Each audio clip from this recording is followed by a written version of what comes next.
भारत को सिंतास मुआहदे की खिलाफ वर्जी नहीं करने देंगे। पाक चीन दोस्ती दुनिया के लिए बिल्कुल वाज़ेह है। भारत जो अपने साथ बर्दाश्त नहीं कर सकता वो किसी और के साथ करने का सोचे भी ना। चीनी दफाई मबصر विक्टर गाओ ने भारतीय चैनल पर ही मोदी सरकार को खबरदार कर दिया। Victor, I did not mean that China would do anything to the Indus. What I was trying to ask you is that should India stop waters of the Indus, is China going to use Brahmaputra against India so that to come to the rescue of Pakistan? Is the Pakistan relationship that important?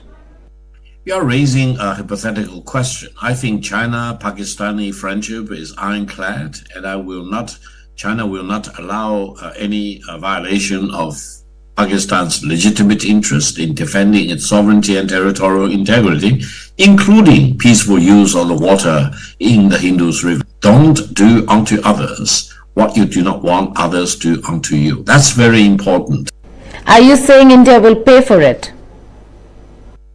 Well, I've said to disregard treaty obligations and to deny water to the people in the downstream against the treaty obligation is, in peacetime, a crime against humanity.